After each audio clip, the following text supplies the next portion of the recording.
Welcome to this class of Algebra for BSc first year students. I am Dr. Priya Solomon, Associate Professor in Department of Mathematics at Government Meera Girls College, Udaipur. आज के lecture में हमारा topic of discussion रहेगा transformation of equations. इस topic पे discussion पर ये lecture first part है। ट्रांसफॉर्मेशन ऑफ इक्वेशंस या समीकरणों के रूपांतरण में हम दी हुई इक्वेशन से ऐसी इक्वेशन निकालते हैं जिसकी रूट्स दी हुई इक्वेशन के रूट से किसी न किसी तरीके से रिलेटेड हो। तो transformations are used to obtain equations whose roots are related to the roots of given equation in some or the other way। तो पहला ट्रांसफॉर्मेशन हम देखेंगे, हम ऐसी इक्वेशन निकालेंगे whose roots are k times the roots of given equation। ऐसा समीकरण निकालना है जिसके मूल दिए गए समीकरण के मूलों के k गुना हो। तो मान लीजिए दी हुई इक्वेशन है f(x) इज इक्वल टू 0। मान लीजिए nth डिग्री इक्वेशन है तो इसकी n रूट्स होंगी जिनको हम मान लेते हैं alpha 1, alpha 2 up to alpha n। अब आप फैक्टर थ्योरम लगाइए कि अगर अल्फा 1 एक रूट है तो f(x) का एक फैक्टर x माइनस अल्फा 1 होगा। इसी तरीके से अल्फा 2 रूट है तो फैक्टर x माइनस अल्फा 2 होगा एंड सो ऑन। क्योंकि इसकी n रूट्स हैं तो f(x) जो है इसके n फैक्टर्स आपको इस तरह से मिल जाएंगे, one factor corresponding to each root. तो f(x) को हम इस तरीके से लिख सकते हैं। अब यहाँ हमें ट्रांसफॉर्मेशन करके ऐसी इक्वेशन चाहिए whose roots are k times the roots of given equation। That means given equation की रूट्स अगर alpha 1, alpha 2 up to alpha n थी, हमें ऐसी इक्वेशन चाहिए जिसकी roots k alpha 1, k alpha 2 up to k alpha n हो। अब देखिए k अल्फा 1 अगर एक रूट है, वंस अगेन आप फैक्टर थ्योरम को यूज करिए, तो एक फैक्टर होना चाहिए x माइनस के अल्फा 1। इसी तरीके से के अल्फा 2 रूट है तो एक फैक्टर x माइनस के अल्फा 2 होना चाहिए। के अल्फा n रूट है तो फैक्टर x माइनस के अल्फा n होना चाहिए। तो इक्वेशन के आपको n फैक्टर्स इस तरीके से मिल जाएंगे। इक्वेशन हो जाएगी दिस इज इक्वल टू 0। अब ये जो इक्वेशन आई है इसमें आप हर फैक्टर को k से डिवाइड करिए। तो यहाँ आप k से डिवाइड करेंगे तो ये x अपॉन k आ जाएगा, यहाँ k कैंसिल होके अल्फा 1 रह जाएगा। सेकंड फैक्टर को k से डिवाइड करेंगे तो ये x अपॉन k यहाँ से और यहाँ पर अल्फा 2 रह जाएगा। इसी तरीके से nth फैक्टर को k से डिवाइड करेंगे तो ये आपका इस तरीके से nth फैक्टर आ जाएगा। राइट हैंड साइड आपकी 0 रहेगी। अब ये जो फॉर्म आया है इसको आप कंपेयर करिए यहाँ f(x) से। अब f(x) से इस फॉर्म को आप कंपेयर करेंगे तो आप देख सकते हैं कि f(x) में जहाँ जहाँ x आ रहा था इस फॉर्म में ये जो आप इक्वेशन का फॉर्म आया है x की जगह x अपॉन k आ गया है। तो ये क्योंकि f(x) के बराबर था जब यहाँ x आ रहा था, दैट मीन्स ये जो अपने पास आया है x को x बाय k से रिप्लेस करने से आया है, तो इसको हम कह सकते हैं this is f(x) upon k is equal to 0। तो अब ये देखिए कि given equation f(x) is equal to 0 थी, इसमें आप x को x अपॉन k से रिप्लेस कर देंगे तो आपको ऐसी इक्वेशन मिल जाएगी जिसकी roots k alpha 1, k alpha 2 and up to k alpha n है। तो required equation will be obtained by replacing x by x upon k in the given equation। ये अपना पहला ट्रांसफॉर्मेशन है। इससे हमने ऐसी इक्वेशन निकाली है जिसकी रूट्स दी हुई इक्वेशन की रूट्स की k टाइम्स हों। जो हमने पहला ट्रांसफॉर्मेशन किया है उसी को यूज करते हुए सेकंड ट्रांसफॉर्मेशन आएगा। इसमें हमें निकालना है equation whose roots are in signs opposite to that of given equation। ऐसा समीकरण चाहिए जिसके मूलों के चिन्ह दिए गए समीकरण के मूलों के चिन्ह के विपरीत होने चाहिए। तो मान लीजिए given equation f x is equal to 0 है और इसके मूल alpha 1 alpha 2 up to alpha n है। ये nth डिग्री की इक्वेशन हमने मानी है, तो इसकी n रूट्स हो जाएंगी। अब फैक्टर थ्योरम आप लगाएंगे तो एफ एक्स को हम फैक्टर्स बना के इस तरीके से लिख सकते हैं, 1 factor corresponding to each root. अब हमें ऐसी इक्वेशन चाहिए जिसकी roots minus alpha 1 minus alpha 2 minus alpha n हो, जिसके मूलों के चिन्ह दिए हुए समीकरण के मूलों के चिन्ह के विपरीत होने चाहिए। तो साइंस हमें ऑपोजिट चाहिए, इसलिए हमें ऐसी इक्वेशन चाहिए जिसकी roots minus alpha 1 minus alpha 2 minus alpha n है। अब आप फर्स्ट ट्रांसफॉर्मेशन में देखें तो दैट मीन्स हमें ऐसी इक्वेशन चाहिए जिसकी roots -1 times the roots of given equation हो। तो this is obtained by taking k is equal to -1 in the previous transformation. पिछला जो रूपांतरण हमने देखा था उसमें अगर आप k इज इक्वल टू -1 ले लेते हैं तो ये रूट्स आपको मिल जाएंगी। अब आप देखिए k इज इक्वल टू -1 आप रखेंगे तो रिक्वायर्ड इक्वेशन हो जाएगी आपकी f minus x is equal to 0। That means दी हुई इक्वेशन में अगर आप x को माइनस एक्स से रिप्लेस कर देते हैं तो रिक्वायर्ड इक्वेशन आपके पास आ जाएगी, मतलब ऐसी इक्वेशन जिसकी रूट्स दी हुई इक्वेशन के रूट्स के साइन के ऑपोजिट होंगी। So required equation is obtained by replacing x by minus x in the given equation। तो ये ट्रांसफॉर्मेशन फर्स्ट ट्रांसफॉर्मेशन को यूज करते हुए ही ऑब्टेन होता है। अभी जो हमने ट्रांसफॉर्मेशंस डिस्कस किए हैं अब उससे रिलेटेड एग्जांपल देखते हैं। एग्जांपल है form an equation whose roots are 3 times the roots of this given equation. ये आपको इक्वेशन दी हुई है और ऐसी समीकरण बनानी है जिसके मूल निम्न समीकरण के मूलों के 3 गुना हो। तो ये जो गिवन इक्वेशन है इसकी लेफ्ट हैंड साइड है, इसको हम मान लेते हैं एफ एक्स। तो ये हो गया आपका एफ एक्स। अब हमें ऐसी इक्वेशन चाहिए जिसकी रूट्स इस इक्वेशन के रूट्स की 3 टाइम्स हो। दैट मीन्स जहाँ जहाँ एक्स है वहाँ आपको एक्स को रिप्लेस करना पड़ेगा x अपॉन 3 से। तो ये रिक्वायर्ड इक्वेशन हो जाएगी f x upon 3 is equal to 0। तो रूट्स को 3 टाइम्स करना है तो x will be replaced by x by 3। तो ये आप देखिए ये एफ एक्स था, जहाँ जहाँ x आ रहा है उसको आप x बाय 3 से रिप्लेस कर दीजिए। तो ये x बाय 3 से रिप्लेस करने पर ये इक्वेशन आपके पास आ जाएगी। ये आपकी रिक्वायर्ड इक्वेशन है। अब इसको थोड़ा सिंप्लीफाई करने के लिए 3 क्यूब से आप पूरी इक्वेशन को मल्टीप्लाई कर दें। तो यहाँ पर 3 क्यूब कैंसिल होके x क्यूब रह जाएगा।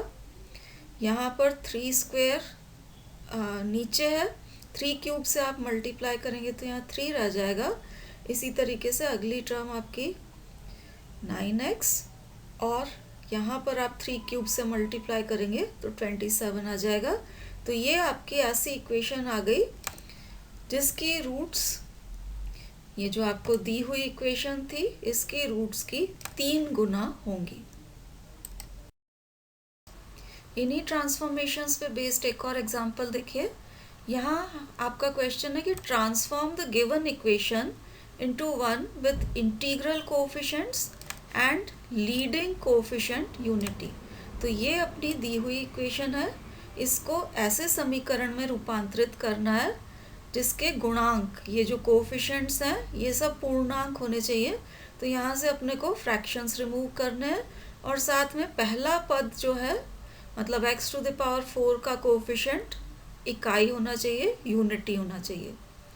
अब जैसे इसको पूरी इक्वेशन को आप 300 से मल्टीप्लाई कर देते हैं तो फ्रैक्शंस तो रिमूव हो जाएंगे यहाँ से, लेकिन यहाँ पर लीडिंग कोएफिशिएंट यूनिटी नहीं रहेगा। तो हमको ट्रांसफॉर्मेशन करके ऐसी इक्वेशन लानी है जिसमें पहला कोएफिशिएंट यूनिटी होना चाहिए और साथ में ये फ्रैक्शंस भी रिमूव होने चाहिए। तो अब ये करने के लिए हम ऐसी इक्वेशन बनाएंगे जिसकी रूट्स k टाइम्स हो the roots of given equation. तो आप जानते हैं रूट्स को k टाइम्स बनाने के लिए जहाँ जहाँ x आ रहा हो उसको x अपॉन k से हमें रिप्लेस करना पड़ेगा। तो ये x को x अपॉन k से रिप्लेस कर दिया है हमने और आपके पास ये इक्वेशन आ गई है। सिंप्लीफाई करने के लिए इसको k टू द पावर 4 से पूरी इक्वेशन को मल्टीप्लाई कर दीजिए। तो ये मल्टीप्लाई करने के बाद इक्वेशन इस तरीके से हो जाएगी। अब आप देख सकते हैं यहाँ पर पहला कोफिशिएंट यूनिटी बन गया है जब आपने k टू द पावर 4 से मल्टीप्लाई किया है। अभी भी यहाँ पर फ्रैक्शंस आ रहे हैं नीचे, तो k की वैल्यू हम इस तरीके से चूज करेंगे कि फ्रैक्शंस रिमूव हो जाएं। अब k की वैल्यू किस तरह से चूज करनी है वो आप देखिए। यहाँ जो डिनोमिनेटर्स आ रहे हैं 6, 12 एंड 300, इनके आप फैक्टर्स बना लीजिए। तो ये 6 के फैक्टर्स बने 2 इंटू 3, 12 के फैक्टर्स बने 2 स्क्वायर इंटू 3 और ये 300 के हमने फैक्टर्स बना लिए। अब आप देखिए k को अगर हम 2 इंटू 3 इंटू 5 ले लेते हैं तो यहाँ आप k को 2 इंटू 3 इंटू 5 लेंगे तो ये नीचे से 6 रिमूव हो जाएगा। इसी तरीके से यहाँ k स्क्वायर आ रहा है तो k हो जाएगा आपका 2 square into 3 square into 5 square, नीचे से 12 रिमूव हो जाएगा। और इसी तरीके से k को आप 2 इंटू 3 इंटू 5 सब्सटीट्यूट करेंगे यहाँ, तो ये पावर 4 है, यहाँ से भी आपके फ्रैक्शंस रिमूव हो जाएंगे। फर्स्ट टर्म का कोफिशिएंट यूनिटी ही रहेगा क्योंकि यहाँ k नहीं था, तो इस टर्म में कोई चेंज नहीं होगा। तो आप सब्सटीट्यूट कर दीजिए k की ये वाली वैल्यू इस इक्वेशन नंबर 1 में और सिंप्लीफाई कर दीजिए। तो ये आपकी ऐसी इक्वेशन आ गई जिसमें लीडिंग कोफिशिएंट यूनिटी है 1 के बराबर है और यहाँ से आपके फ्रैक्शंस रिमूव हो गए हैं। तो बाकी सारे कोफिशिएंट्स जो हैं ये पूर्णांक हैं या इंटीजर्स हैं। अब हम तीसरा ट्रांसफॉर्मेशन देखते हैं। हमें ऐसी इक्वेशन बनानी है whose roots are reciprocal of the roots of the given equation। ऐसा समीकरण जिसके मूल दिए गए समीकरण के मूलों के व्युत्क्रम हो। तो मान लीजिए दिया गया समीकरण f(x) = 0 है जिसकी n रूट्स अल्फा 1 से लेके अल्फा n तक हैं। फैक्टर थ्योरम लगाइए तो f(x) के n फैक्टर्स हम इस तरीके से लिख सकते हैं, each factor corresponding to each of the roots. अब हमें ऐसी इक्वेशन बनानी है जिसकी रूट्स दी हुई इक्वेशन की रूट्स की रेसिप्रोकल या व्युत्क्रम हो। तो ये दी हुई रूट्स थी, हमें ऐसी इक्वेशन चाहिए जिसकी रूट्स 1/α1, 1/α2 एंड 1/αn हो। आप फैक्टर थ्योरम लगाइए, हर रूट के कॉरस्पॉन्डिंग एक फैक्टर आपके पास आ जाएगा। तो ये आपकी रिक्वायर्ड इक्वेशन हो जाएगी जिसकी रूट्स 1/α1, 1/α2 एंड 1/αn है। अब यहाँ पर फर्स्ट फैक्टर में आप LCM α1 ले लीजिए, सेकंड में LCM α2 और nth फैक्टर में LCM αn ले लेते हैं। तो ये आपके इस तरीके से सिंप्लीफाई हो जाएगा। डिनोमिनेटर्स में जो α1, α2, αn आ रहे हैं राइट हैंड साइड में 0 के साथ कैंसिल हो जाएंगे। तो ये आपकी इक्वेशन इस तरीके से आ जाएगी। अब यहाँ आप हर फैक्टर को x से डिवाइड करिए। तो इस फैक्टर को x से डिवाइड करेंगे तो यहाँ α1 रह जाएगा, ये 1/x आ जाएगा।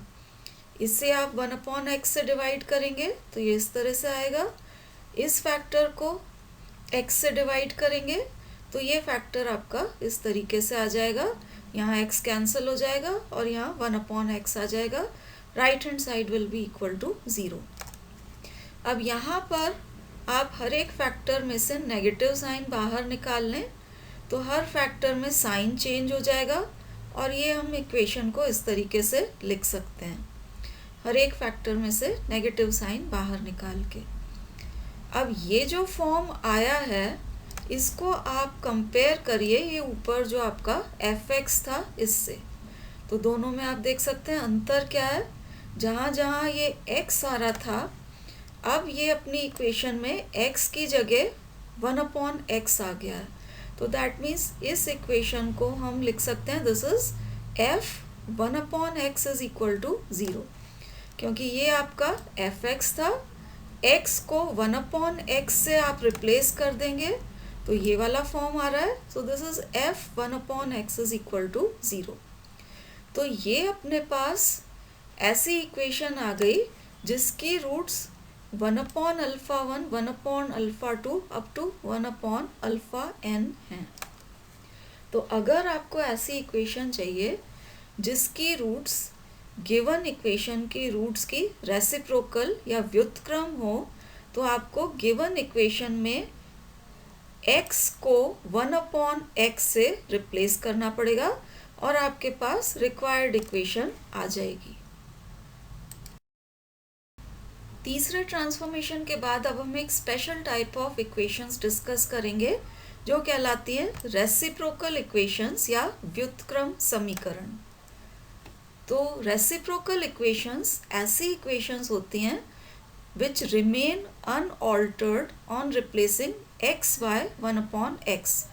इक्वेशन में अगर आप x को 1/x से रिप्लेस कर दें और इक्वेशन में कोई चेंज नहीं हो, इक्वेशन एज सच रहे, तो वो इक्वेशन कहलाएगी आपकी रेसिप्रोकल इक्वेशन या व्युत्क्रम समीकरण. इसका एक एग्जांपल देखिए, जैसे ये इक्वेशन हमें दे रखी है. इस इक्वेशन में आप x जहाँ जहाँ आ रहा है उसको 1/x से रिप्लेस करिए. तो हम रिप्लेस कर रहे हैं x by 1/x. तो जहाँ जहाँ x था उसकी जगह हमने 1/x लिख दिया है पूरी इक्वेशन में.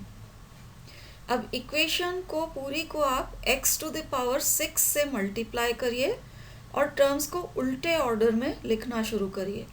तो ये टर्म जब x to the power 6 से मल्टीप्लाई होगी तो आपके पास आएगा -6 x to the power 6. इसको सबसे पहले लिखा है. हम उल्टे ऑर्डर में टर्म्स को लिखेंगे. इस टर्म को x to the power 6 से मल्टीप्लाई करिए तो नीचे वाली इक्वेशन की अगली टर्म आ जाएगी 25 x to the power 5. फिर इसे मल्टीप्लाई करेंगे तो you get -31 x to the power 4. इस तरीके से आप कंटिन्यू करिए. इसको मल्टीप्लाई करेंगे x to the power 6 से तो ये टर्म आएगी. इससे मल्टीप्लाई करने पे ये वाली टर्म मिली है और इसको x to the power 6 से मल्टीप्लाई करेंगे तो यू गेट दिस 6 और ये आपकी इक्वेशन हो गई. This is equal to 0. अब इस इक्वेशन में पूरी इक्वेशन में आप साइन चेंज कर दीजिए. -1 से मल्टीप्लाई कर देते हैं पूरी इक्वेशन को तो साइन चेंज हो जाएगा और ये इक्वेशन हमें मिल जाएगी. अब इसे आप दी हुई इक्वेशन से कंपेयर करके देख लीजिए, दोनों में कोई चेंज नहीं है. तो इस इक्वेशन में हमने x को 1/x से रिप्लेस किया था और जो इक्वेशन आई है वो वही है जो ओरिजिनल इक्वेशन थी. तो इस टाइप की इक्वेशंस कहलाती हैं रेसिप्रोकल इक्वेशंस जिनमें x को 1/x से रिप्लेस करने पे कोई चेंज नहीं आया. अब जो हमने पिछला ट्रांसफॉर्मेशन नंबर 3 किया था उसमें हमने देखा था कि x को 1/x से रिप्लेस करते हैं तो इक्वेशन ऐसी आ जाती है जिसकी रूट्स गिवन इक्वेशन की रूट्स की रेसिप्रोकल या व्युत्क्रम हो. तो अब आप देखिए इन इक्वेशंस में तो रेसिप्रोकल इक्वेशंस में x को 1/x से रिप्लेस कर रहे हैं तो कोई चेंज नहीं आ रहा है. तो अगर आप ट्रांसफॉर्मेशन को देखेंगे ध्यान से तो हम ये कंक्लूड कर सकते हैं कि अगर अल्फ़ा गिवन इक्वेशन की रूट है तो 1/अल्फ़ा भी इस इक्वेशन की रूट होगी, क्योंकि x को 1/x से हम रिप्लेस करके ये वाली इक्वेशन लाए हैं. तो दैट मीन्स ओरिजिनल इक्वेशन की रूट अगर अल्फ़ा थी तो इसकी रूट 1/अल्फ़ा होनी चाहिए यूजिंग ट्रांसफॉर्मेशन नंबर 3. लेकिन ये इक्वेशन वही है जो कि आपकी ओरिजिनल इक्वेशन थी. तो इसकी रूट अल्फ़ा है, इसकी रूट 1/अल्फ़ा है. दैट मीन्स सेम इक्वेशन की रूट अल्फ़ा भी होगी एंड 1/अल्फ़ा भी होगी. तो रेसिप्रोकल इक्वेशन की प्रॉपर्टी होती है कि if alpha is a root of reciprocal equation 1/अल्फ़ा will also be a root. अभी जो हमने रेसिप्रोकल इक्वेशंस डिस्कस की हैं, अब उन्हें सॉल्व करने का मेथड देखेंगे अगले एग्जांपल्स में। तो ये एग्जांपल देखिए, ये अपने को रेसिप्रोकल इक्वेशन दे रखी है जिसे हमें सॉल्व करना है।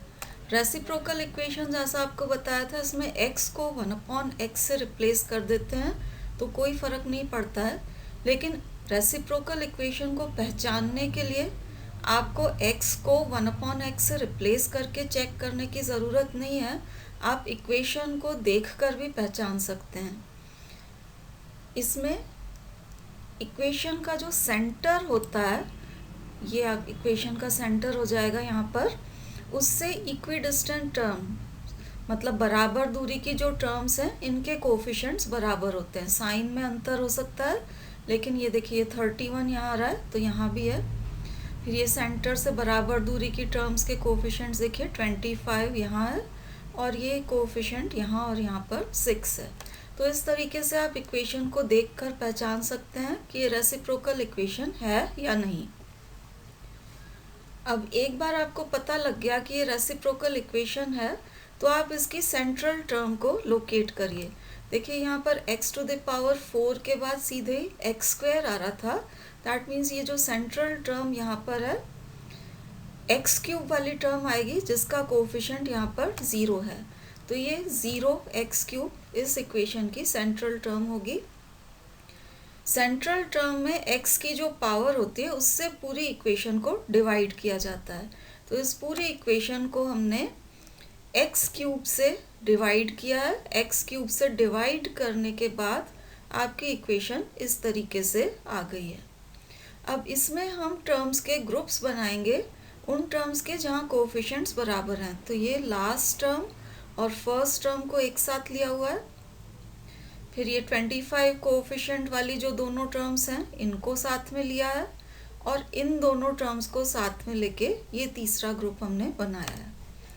अब आप देखिए यहाँ पर x minus 1/x already available है।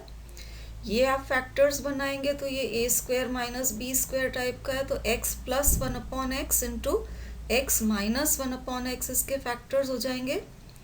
और ये इसमें आप फैक्टर्स बनाएंगे तो ये x minus 1/x then x² plus 1/x² and plus x into 1/x, ये फैक्टर्स बनेंगे। उसके बाद सब में से आप x माइनस 1/x को कॉमन निकाल लेते हैं, तो ब्रैकेट में अपने पास ये टर्म्स बच जाएंगी। अब ब्रैकेट के अंदर जो टर्म्स हैं उसमें आप देखिए यहाँ x प्लस 1/x आ रहा है, तो ये जो टर्म है इसमें भी हम x प्लस 1/x लाने की कोशिश करेंगे। तो ये जो आपके पास आ रहा है x² प्लस 1/x², इसमें अगर 2 और जोड़ दिया जाए तो ये x प्लस 1/x का होल स्क्वायर हो जाएगा। यहाँ पर प्लस 1 था तो 2 को एडजस्ट करने के लिए ये -1 यहाँ पर लिखा है। तो ये x plus 1/x whole square and -1, बाकी की टर्म्स में हमने कोई चेंज नहीं किया है। अब ये देखिए वही इक्वेशन दोबारा यहाँ पर लिखी हुई है। यहाँ दो फैक्टर्स आ रहे हैं, पहला x माइनस 1/x और दूसरा ये ब्रैकेट में जो फैक्टर लिखा हुआ है प्रोडक्ट इज इक्वल टू 0। तो either this is equal to 0 और the second factor is equal to 0। तो इसको अपन 0 के बराबर पुट करेंगे तो आपको इक्वेशन मिलेगी x² minus 1 is equal to 0 which will give you x² is equal to 1 और x is equal to plus -1। ये जो ब्रैकेट के अंदर दूसरा फैक्टर है इसको आप 0 के बराबर लेंगे तो इक्वेशन आपकी इस तरह से आएगी। इसमें ये जो x प्लस 1/x आ रहा है इसको हम पुट कर रहे हैं कैपिटल A के बराबर, तो ये हो गया 6 कैपिटल A² माइनस 1 जो यहाँ लिखा हुआ है, then -25A and plus 31 is equal to 0। अब ये इक्वेशन आपकी A में क्वाड्रेटिक इक्वेशन हो गई है। इसको आप सॉल्व कर लीजिए, या तो फैक्टर बना के या फॉर्मूला लगा के क्वाड्रेटिक इक्वेशन का।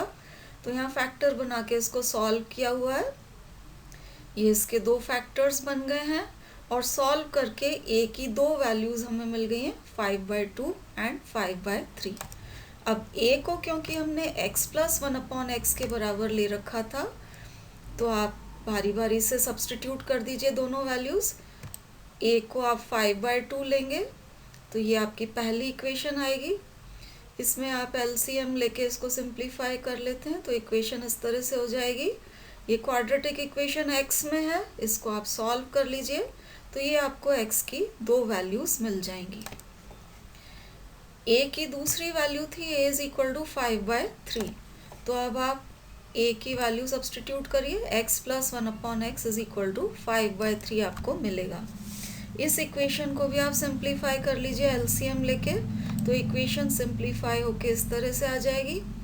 इसको आप क्वाड्रेटिक इक्वेशन का फॉर्मूला लगा के सॉल्व कर लीजिए तो ये आपको x की दो वैल्यूज़ और मिल जाएंगी।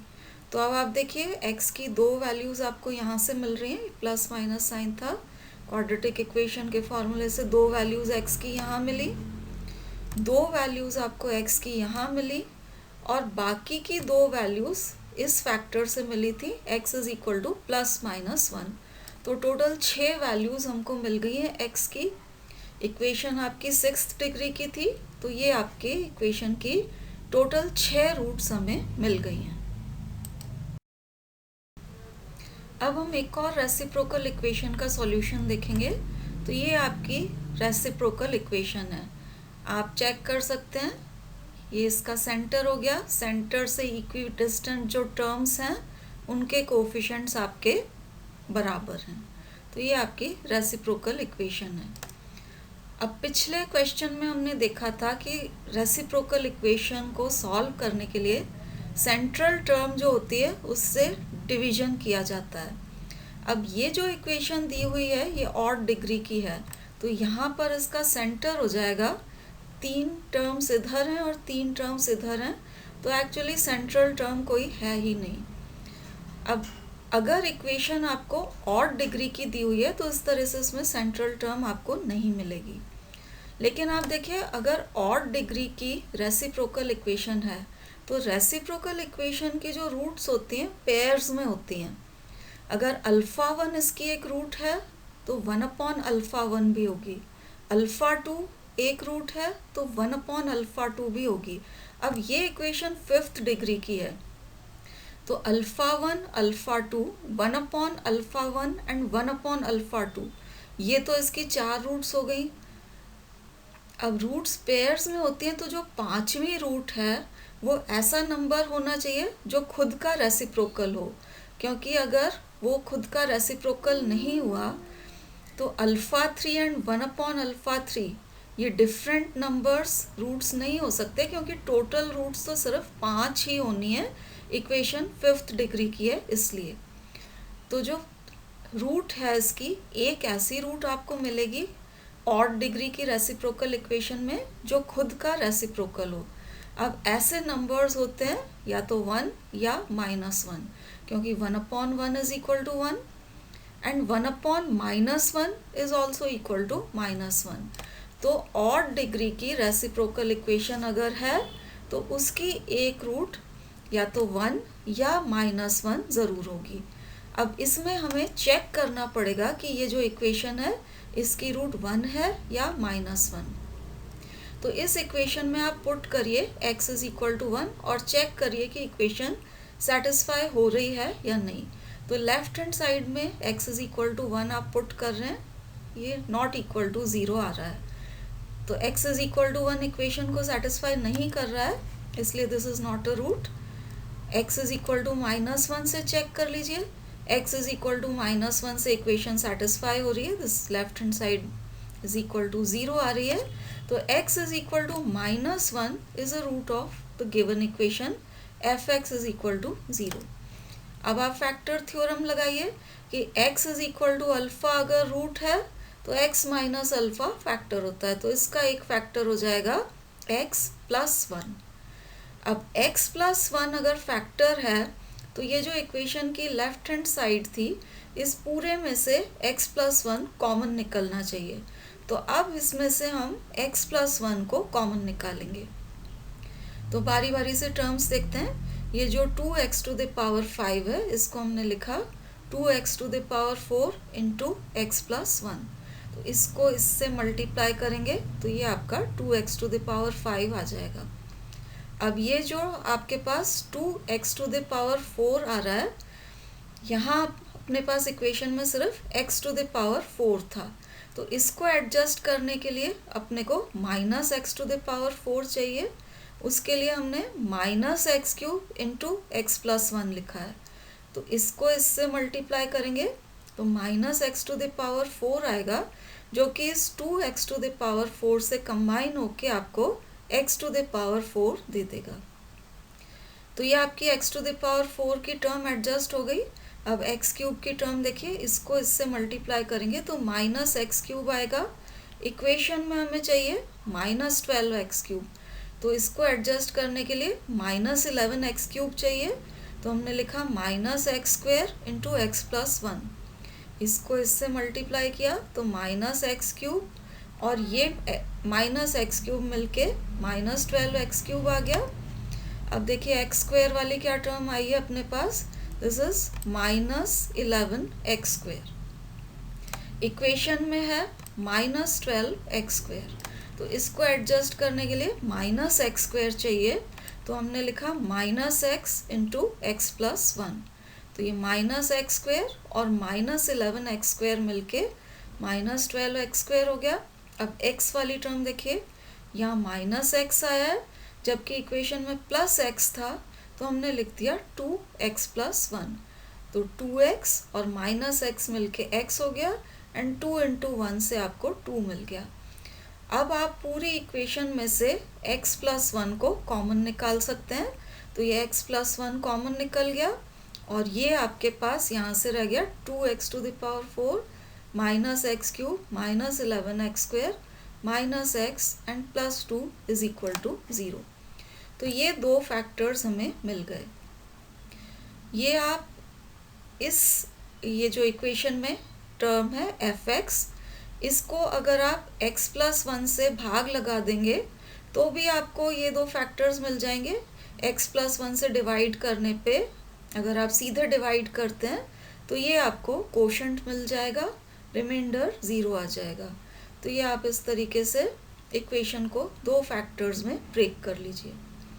अब आप देखिए दो फैक्टर्स का प्रोडक्ट 0 आ रहा है, तो either this is equal to 0 और second factor is equal to 0। This is equal to 0 करने से आपको वही रूट मिल जाएगी जो ऊपर आई थी, x is equal to minus 1। Second factor को आप 0 के बराबर पुट करेंगे तो सेकेंड फैक्टर से जो इक्वेशन आपको मिलेगी, दिस इज इक्वल टू 0, ये वापस एक रेसिप्रोकल इक्वेशन होगी। और अब की बार जो रेसिप्रोकल इक्वेशन आई है वो इवन डिग्री की आपके पास आएगी, क्योंकि एक फैक्टर हम ऑलरेडी कॉमन निकाल चुके हैं, तो ये जो फैक्टर है इसकी डिग्री इवन हो जाएगी। अब इवन डिग्री की रेसिप्रोकल इक्वेशन को सॉल्व करने का मेथड हमने पिछले एग्जाम्पल में देखा था। इसकी जो सेंट्रल टर्म है उसमें x का पावर 2 है, तो इस इक्वेशन को अब हम एक्स स्क्वेयर से डिवाइड करेंगे। अब ये देखिए एक्स स्क्वेयर से डिवाइड करने पर आपको ये इक्वेशन मिलेगी। इसमें अब ग्रुप्स बनाइए, इन दोनों टर्म्स को साथ लिया, फिर इसको और इस टर्म को साथ में लिया और ये आपका माइनस 11 अलग बच गया। अब यहाँ पर x प्लस 1/x आ रहा है, तो यहाँ भी हम x प्लस 1/x लाने की कोशिश करेंगे। तो इसको हमने लिखा है x plus 1/x whole square and minus 2। अब x प्लस 1/x को आप कैपिटल A पुट कर देते हैं तो A में क्वाड्रेटिक इक्वेशन आपको मिल जाएगी, जिसको आप या तो फैक्टर्स बना के जैसे यहाँ सॉल्व किया है या फॉर्मूला लगा के सॉल्व कर लीजिए, तो आपको A की दो वैल्यूज़ मिल जाएंगी। अब A क्योंकि x प्लस 1/x के बराबर था, तो ये हमने a इज इक्वल टू 3 ये पहली वैल्यू ली है। इससे x में क्वाड्रेटिक इक्वेशन मिलेगी, जिसको सॉल्व करने से आपको x की दो वैल्यूज़ मिल जाएंगी, दो रूट्स यहाँ पर मिलेंगी। अब a की सेकंड वैल्यू आप लेते हैं तो ये सेकंड इक्वेशन बनेगी। ये भी x में क्वाड्रेटिक इक्वेशन है, तो इसको आप क्वाड्रेटिक इक्वेशन की तरह से सॉल्व कर लीजिए, तो ये दो रूट्स आपको यहाँ मिल जाएंगी। तो दो रूट्स यहाँ से और 2 रूट्स यहाँ से आपको मिल गई हैं। एक root x is equal to -1 already हमारे पास अवेलेबल थी, तो टोटल जो आपकी 5th डिग्री इक्वेशन थी उसकी 5 रूट्स हमें टोटल मिल गई हैं। इस लेक्चर में हमने 3 ट्रांसफॉर्मेशंस देखे। लेक्चर के अगले पार्ट में हम कुछ और ट्रांसफॉर्मेशंस डिस्कस करेंगे, और ये ट्रांसफॉर्मेशंस आगे जो हम क्यूबिक एंड बाइक्वाड्रेटिक इक्वेशंस का सॉल्यूशन करने का मेथड देखेंगे उनमें काम आएंगे। So thank you for watching.